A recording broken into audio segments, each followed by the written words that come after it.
Kids hate it, parents hate it. Perfect. All right. We are going to begin a new series here for probably the summer. I kind of have it mapped out for about 10 weeks here, so we'll see what ends up getting added or subtracted.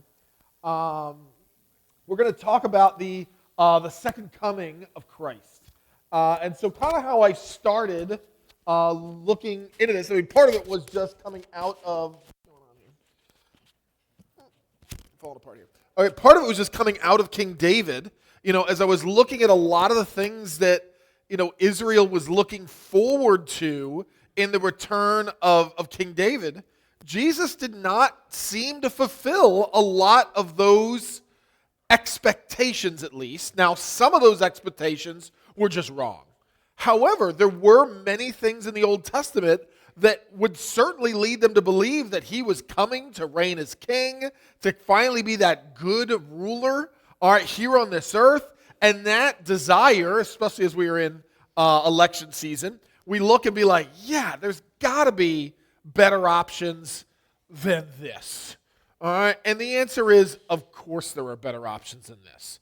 Jesus is the better king. We are constantly being reminded that any other king falls short of what the true King of Kings and Lord of Lords rule will be like.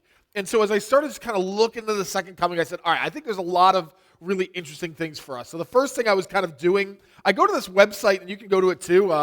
They don't just let pastors on it. It's called openbible.com. Oh, is it .org? Oh, I should have looked at that. You just type in Open Bible. And what it'll do is if you type in a theme, if you just type in second coming, or you could type in hope, or you could type in, don't just have some broad as Jesus. There'll be 80 million verses on that one. So kind of think of a phrase, and then it'll give you all the verses in the Bible on that theme. So I typed in second coming. There were a lot. All right, and I read it for you, so you don't have to. No, you should read it too. And so as I was going through all those verses the last couple weeks, the first thing I kind of just jotted down is what are kind of some themes that I saw jumping out. And we're going to do one of those themes that I see today. But then I started going back through and I said, okay, what are the things that are concerning like Jesus' purpose? Like, why is Jesus coming back? And so I started writing down those things. And then I started writing down what is our responsibilities? Is Jesus telling us to do anything? Like, okay, Jesus is coming back. Do we have any responsibility? Is there anything that he is expecting us to do in preparation for his return? Like, we don't trigger his return, but are we to prepare for his return? And yes, there are things that he has to do on that.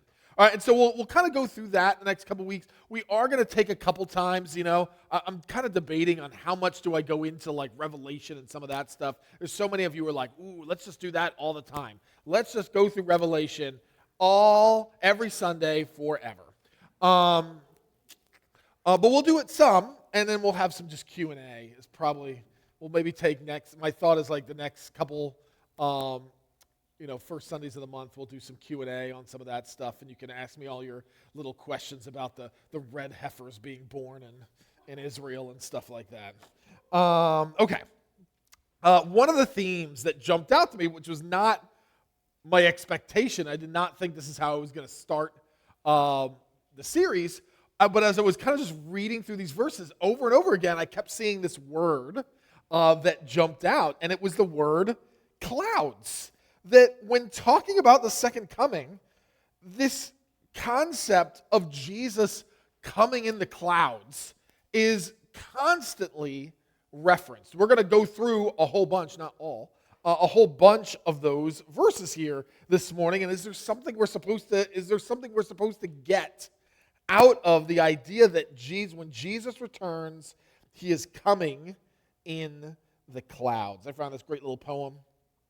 Behind the cloud, the starlight lurks. Through the showers, the sunbeam fails. For God, who loveth all his works, has left his hope for all. That there is this idea of when, those clouds are coming through and you see kind of the rays of light shining through, there is this moment of hope of like, oh wow, the skies are about to clear. Like good things are coming from these clouds. All right. Oh, I don't have my little clicker. I failed everyone today. Let me see if it's where I left it. Oh. Thanks, Roman. Glad you're paying attention. All right, so right off the bat, and again, when I was going through and I searched, I wasn't looking for just, there's plenty of times that the Bible just says the word clouds that had nothing to do with anything. Like it's just describing the weather today. It was cloudy. Ooh, let's bring that up. The first time we really see this use of the word cloud is when God has rescued Israel out of Egypt.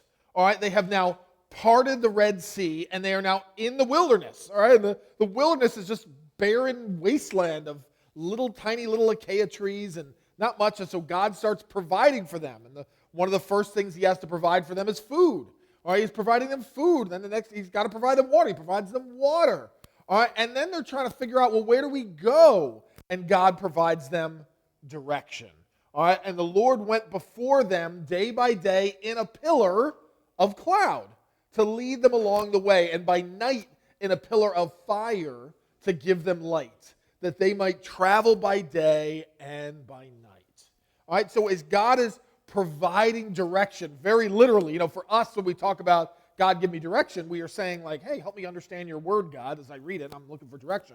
In the Old Testament, very physical covenants, he is literally providing them directions where they are to go. In the mode by which he does that during the day, he could have done so many different things. We can easily just read past this and say like, oh yeah, that makes sense. Cloud, day, fire, night. But there's so many different ways he could have done this, He could be, some sort of, giant flying eagle, like soaring through the day and guiding them. He could have been like a giant rock boulder rolling throughout the day. Like anything it would have said, we wouldn't have been that weirded out by it. Like, okay, that's what God chose to do. But he chose to be a cloud.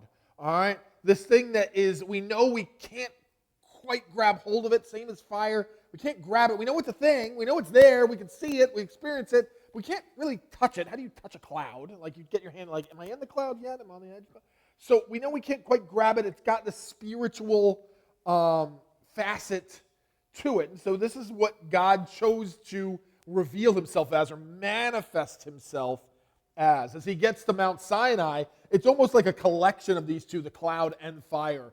All right, it descends, the smoke kind of descends. I guess I kind of pick cloud and fire mixed together. Smoke. All right. So that's what is descending on Mount Sinai as God is revealing his words to Moses as Moses comes down to bring the message to Israel. So they are used to seeing this cloud, and no doubt when God speaks of Mount Sinai, there's an ominousness. Ominousness? I'm going with it. There's an ominousness to this cloud. All right, the next time we kind of see the same concept is once the tabernacle is built, and he is now giving instructions to the Levites. This is how you are going to bring sacrifices to atone for man's sins. Each year you're going to go into the Holy of Holies, the most inner place of the tabernacle. You are going to bring a sacrifice for all the people to cover their sins. And the Lord said to Moses, tell Aaron your brother not to come at me any time in the holy place inside the veil before the mercy seat that is on the ark, so that he may not die. For I will appear in the cloud over the mercy seat. So in this Ark of the Covenant, there were these wings of these cherubim. And the presence of God would appear as a cloud in there. And God's saying it's very present. You can't go in there throughout the year. Again, one day a year, they are allowed to go in. He explains that in the next chapter. One day a year, they are able to go in, and there is this cloud above the mercy seat where God is pronouncing judgment. Again, normally you would think of a judge sitting on the mercy seat, and that is you're coming and bringing your different issues to him. And so he is saying, yep, I will be there. The priests don't judge you. I judge you, and I will be there as a cloud. All right, this gets leveled up when we get to Daniel. All right, in the book of Daniel, the first couple chapters, the first 5 chapters, 6 chapters here are, just stories. This is, Daniel in the lion's den and Shadrach, Meshach, and Abednego, and these are the stories we know. But then the latter portion of the book of Daniel is all prophecy, future things that are happening, and some distant future things that are going to be happening. And in one of those visions, Daniel, I'm seeing, he saw the night visions, and behold, the clouds of heaven. All right, as we start seeing descriptions of heaven, it is described as being in the clouds. All right, and there came like a son of man. All right, this is a descriptor that we see here first in the book of Daniel, the idea of being the son of man. All right, and this is a messianic description. There is this divine-like being called the Son of Man going before the Ancient of Days. So they're seeing like God the Father and God the Son. And these are the descriptions that we're seeing. When Jesus is describing himself in different instances, oftentimes he brings up the Son of Man. Not usually saying, I'm the Son of Man. He does that later on. He will eventually do that.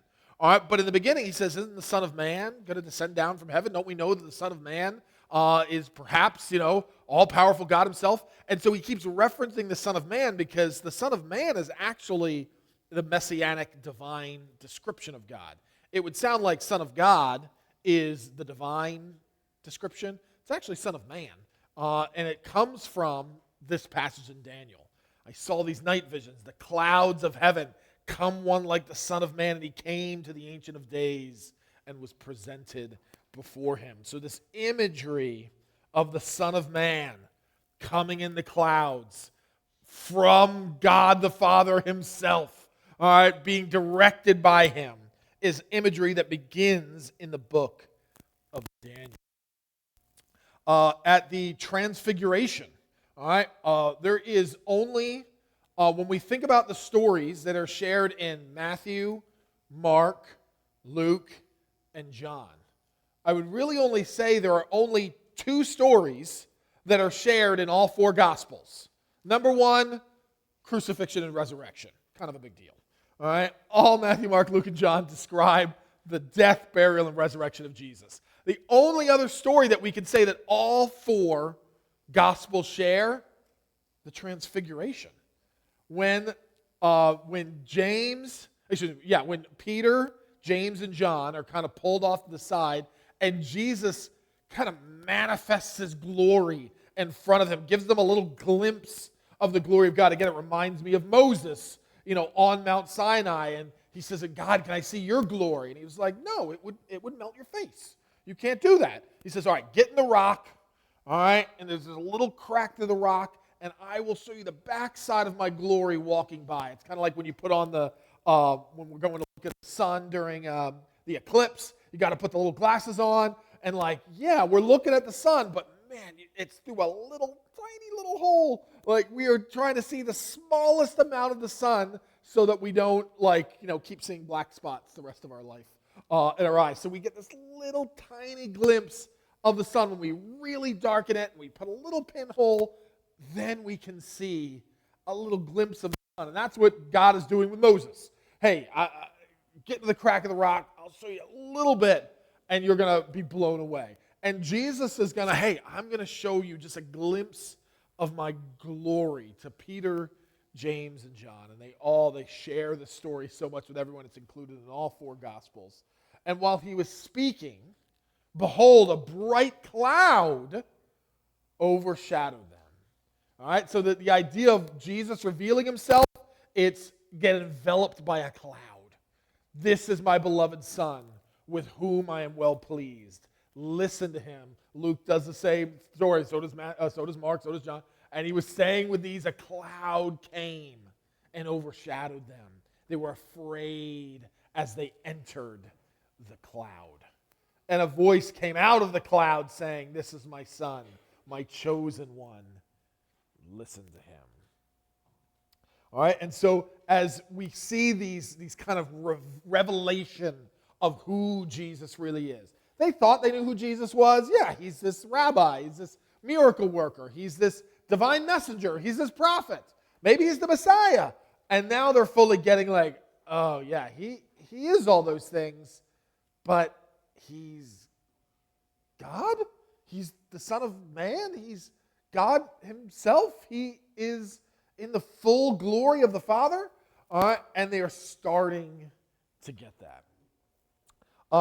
In the end of Jesus' life, as he is what we call this Olivet discourse. So he's got kind of one final message to share to his disciples, and what he really takes in these two chapters of Matthew 24 and 25, is he takes time to to describe his return. That he wants to make sure, like, yeah, you're gonna see, the Son of Man die. Like, they're not getting it, but he's telling them he's gonna die and rise again, but that there are future plans. And he purposely brings them to the Mount of Olives because in the Old Testament, all right, there are passages that talk about the Mount of Olives like literally splitting open wide in the Messiah coming in the east gate of Jerusalem, and bringing, coming in all of his glory, where he kind of goes through the east gate there at, in the triumphal entry, and a celebrated but much more just foreshadowing of his return to be king of Jerusalem. And so he does this from the Mount of Olives that will one day split open wide for him to enter into the city. All right, and he tells them, then I will appear, all right, then will appear in heaven the sign of the Son of Man. What is the sign of the Son of Man? All the tribes of the earth will mourn. They will see the Son of Man coming on the clouds of heaven with power and great glory. All right, we do understand, as much as we said, well, what are clouds? Clouds are like little puffy things. And yet, if you've seen the clouds, a hurricane coming, or if you've lived out in the Midwest and all of a sudden the skies change to like those tornado skies, all right, I've seen the movie Twister, so I know, all right? The sky turns greenish, it gets ominous, and you see those clouds, all right, there is, hair starts standing up, all right? All right, there is a power that is coming in that, and great glory. And he says, this is the sign. This is when we're going to know. You aren't going to miss it. All right, Jesus uses very similar terminology. One little change we're going to see. Very similar terminology as he is arrested. All right, when he is arrested and brought before this kangaroo court of people just trying to figure out how to convict him, and they are throwing all sorts of accusations. The most common accusation is that he threatened to tear down the temple, that there was not going to be a single stone unturned, that he was going to destroy the temple and raise it in 3 days. And people are like, huh? What? This doesn't make any sense. And finally, they're just like, are you going to speak? And the whole time, Jesus has just been sitting quiet, listening to the ridiculous accusations that he is receiving, just sitting there quietly, not really saying a word. And when it finally comes time that he is willing to speak, this is what Jesus says. Jesus says, I am. I am. They would not have mistaken when Moses is in the wilderness and hears this voice and comes over to it. And there is this burning bush, and he says, take your shoes off. You're standing on holy ground. And Moses is like, who am I speaking to? And who do I tell? Pharaoh is telling me to do all these things to let my people go. And his response from the fire, this manifestation of God, is the same. I am. You will tell him the I am sent you. And so Jesus says, I am. All right, and you will see the Son of Man sitting at the right hand of power, coming with the clouds of heaven. So finally, he is saying, I am the Son of Man, and you will see me coming in the right hand of power. And so what Jesus is ultimately crucified for is for being the Messiah. He is telling these priests and Pharisees, I'm the Messiah. And they're saying that's blasphemy. They don't believe a human being could be God. And so they're saying blasphemy. Now, Rome doesn't care about blasphemy. That doesn't mean anything to them. They're not going to kill somebody over blasphemy. So they have to twist it and say, well, you've got to understand what the Messiah is. The Messiah is king. It's the king of the Jews. And so he is basically saying that he is king over Caesar. And that is ultimately what they are willing to crucify him for, is kind of treason. And so here Jesus finally admits he is the one that is the Son of Man coming in the clouds of heaven. We see these clouds again as he, after he resurrects, and he is in Jerusalem there with his disciples, and he is ready to ascend into heaven. All right, and when he had said these things, as they were looking up, he was lifted up, and a cloud took him out of sight. And they're still just standing up there looking. Can we still see him? Angels show up and they're like, "What are you looking at?" They're like, "Huh?" And they're like, "Yeah, what did he tell you to do something?" "Yeah, I guess go make disciples." "Well, yeah, go make disciples." He'll come back down in the same way he went up. So he went up into the clouds. We will see him again descending out of the clouds. Oh, like here in 1 Thessalonians 4:17. We who are alive and remain will be caught up together with them in the clouds to meet the Lord in the air, and so we will always be with the Lord. So they're watching, the disciples are up there watching Jesus. He disappears in the clouds. All right? Crosses over dimensions. Don't think that heaven is like outer space. Oh, it's right on the other side of the moon. It's another dimension. Clouds are a little access point, maybe. All right? And so he ascends into heaven, and they're looking there, and they're like, "No, he'll come back. You'll see him, and we'll be caught up there with him." And this is always the thing. This is one of the things that we struggle with. We want to make Jesus more like us. What people do when they make up their own religion things, and in this New Age world, we kind of define our own God.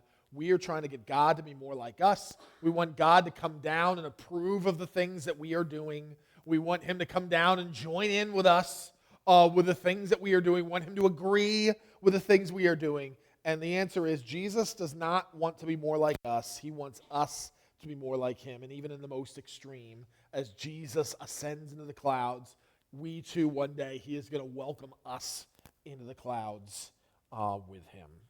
As we get into Revelation, just 2 verses, even though the words are used a lot. "Behold, he is coming with the clouds, and every eye will see him, even those who pierced him, and all the tribes of the earth will wail on the account of him. Even so, amen." All right, a couple interesting things that maybe you've never thought of. When he is coming in the clouds, that makes sense to us. Every eye will see him. How can every eye see him? If he's going to appear in America, which is where we assume Jesus is going to be appearing, right? He's going to appear in America. How can people in China see him at the same time? Nope, not a flat earther. What I'm going to say is, and my guess is, that I actually think there is so much death and destruction on the earth. By the time we actually get to this, when it's happening, we have whittled down the earth that everyone is gathering. And that's what we see at the end of Revelation. Everyone is gathering all around Jerusalem. I think there is a gathering back to where kind of the foundations of the civilization began. And when he returns, every eye is going to see him that is left on the earth. Obviously, it could just be a vaguer description than that, and I'm overanalyzing it. But I obviously believe exactly what the Lord is saying here, that he is going to descend in the clouds, and everyone will see him, and everyone is going to be judged by him. Revelations 14:14, "And I looked, and behold, a white cloud, and seated on the cloud was one like the Son of Man, with a golden crown." Okay, finally, what is exchanged the last time we saw Jesus with a crown on his head, it was a crown of thorns. It was meant to mock him. The next time we see him, it's a golden crown. He is now ready to come and rule as king on this earth. And he has a sharp sickle in his hand. He is coming for war. He is coming for war. He is coming to harvest. Sickle is the idea of it's harvest time. So much of what Jesus' illustrations in the Old Testament, his illustrations in the Gospels are that kind of separating the wheat from the chaff. All right, the wheat is what we want. That is what is being collected. That has value. The chaff is just the leftover. It's the weeds. It's the stalk. You can't eat it. It's not good for anything. And he is coming with a sickle because he is dividing those who are following him and those who aren't. And there is going to be this moment in time where that choice is over. We have all this time. We have choices now. We have a choice, until the Lord comes back.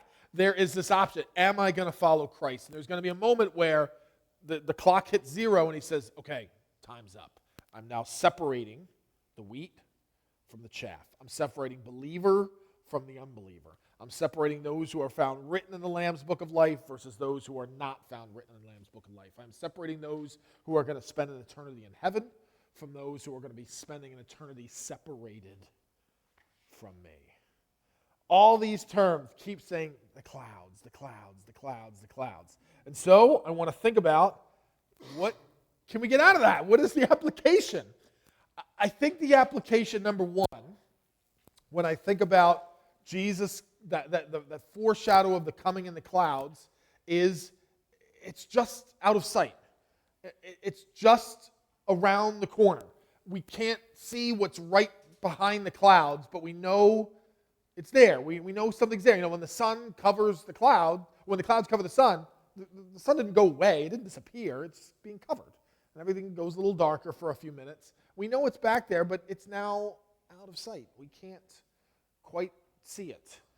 And so this is always how we, who are awaiting Christ's return, it is always just out of our sight. It's always just quite, we can't, it's there, it's close, but it's not here yet. It's not within reach. I think the second thing is, it's beyond our control. You know, think about all the technology we have developed in the last couple hundred years. You know, all the power and the control that we now have. And yet, things like weather and nature, we seem to have zero control over. We seem to be able to do nothing about it. We might be able to track hurricanes more. I don't know if we track them better. They're just saying there are 100,000 options in this little spaghetti model, and one of them is going to be true. And I'm like, well, I could have done that 50 years ago too. Like, hey, here are the potential paths of the hurricane. One of these is going to be right. Like, I'm a genius. But we can predict better. I'm sure that they're going to say, we can predict it so much better than you. All right, I agree. I'm conceding. We can predict it better. Maybe with some tornadoes, we're getting like slightly early warnings. We can use the internet to kind of spread the word faster. We can't stop them. All right, we can't stop them.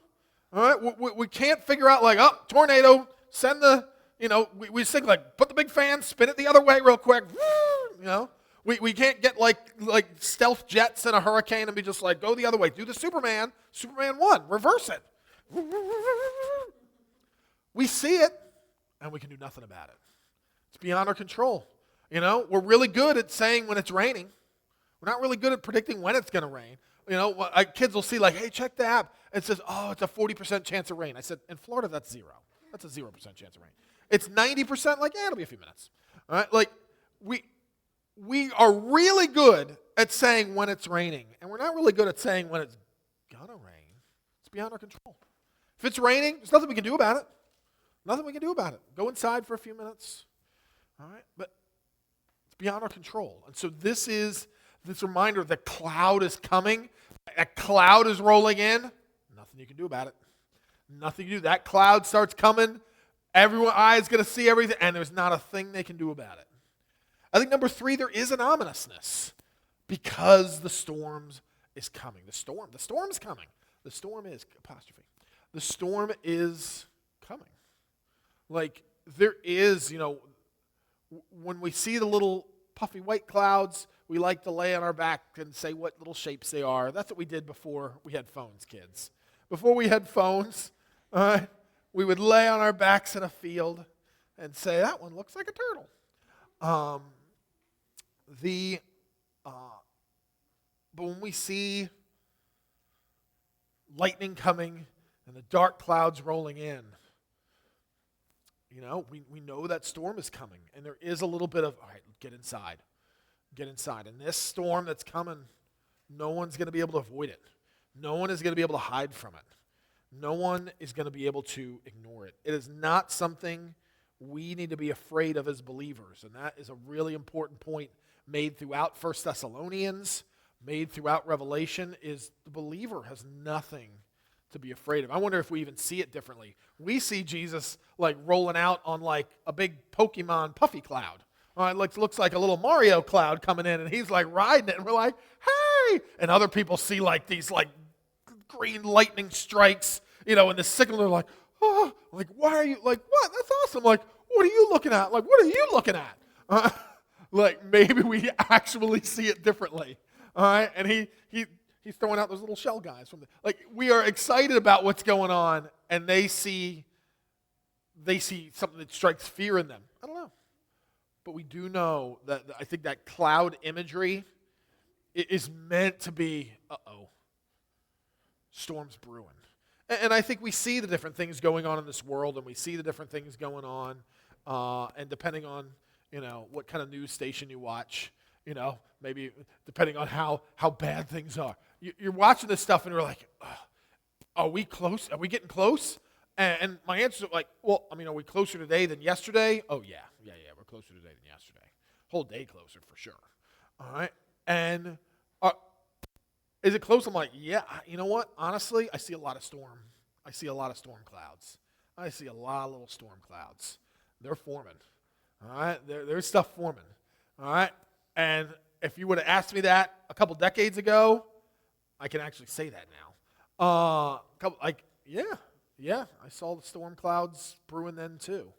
But that isn't in any way seeing that, like, it's never going to happen. I think that's the fear. Like, I read people from like 1000 AD, and they were saying, like, it looks like the Lord's coming any time now, right? When we had Y2K, they had Y1K, and they were like, oh, it is coming, and they were rightfully nervous about the Lord returning, and we are rightfully should be aware that it is coming soon, and we are running out of time, and that is going to get into what is Christ coming back for? What is he doing?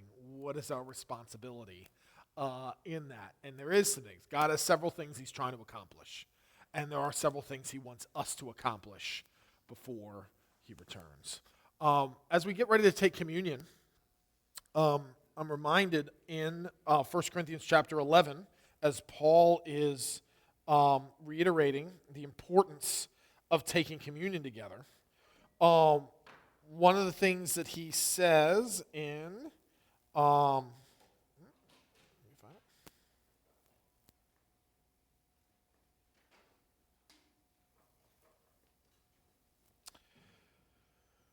in 1 Corinthians chapter 11, he says in verse 23, "For I received to you from the Lord what I delivered to you, that the Lord Jesus, on the night he was betrayed, took the bread.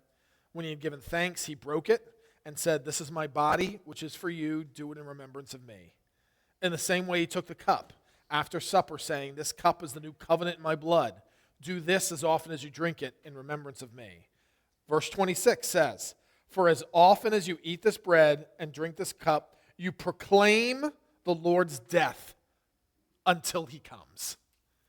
Until he comes. So one of the things that we can see, one of the reasons why we take communion, is so that we're constantly reminding ourselves and others of his death, burial, and resurrection.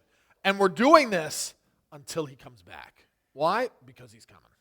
He is coming back. So we're going to, we welcome anybody that has put their faith and trust in Jesus Christ are welcome to join us in communion. You don't have